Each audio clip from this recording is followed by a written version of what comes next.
After a lifetime of fascination, I have finally made it to Stonehenge. Yeah, I booked online and I just had a couple questions. Is this where the demons dwell and the banshees live, and they do live well? Right. Okay, go fuck myself? All right. I couldn't help it. Every time I hear about Stonehenge, I skip right over all the historical facts and go straight to Spinal Tap. Gotta love it. The late Neolithic people of Britain started building Stonehenge 5,000 years ago. That's insane. These are supposedly huts for the people that built Stonehenge. It is so frustrating that the purpose of Stonehenge is lost forever.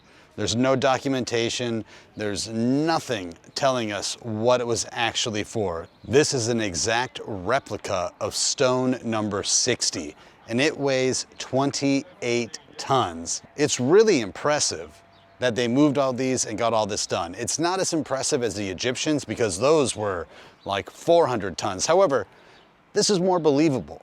I don't really feel like aliens had anything to do with this. I think it was just a bunch of horny farmers making some weird sex monument. When you come to Stonehenge, a lot of people don't realize that they stopped letting the public go into the inner circle, and that's to keep everything preserved. They built a path that goes all the way around it. However, if you're in the know, you can book ahead and get a tour to go inside the inner circle. And of course, that's what I did. There's no way I'm coming here and not going in that circle. After visiting the museum, it is a 30-minute walk or a quick bus ride to the monument. Of course, I took the bus. This is so cool being here. It's actually larger than I thought it would be. This is insane.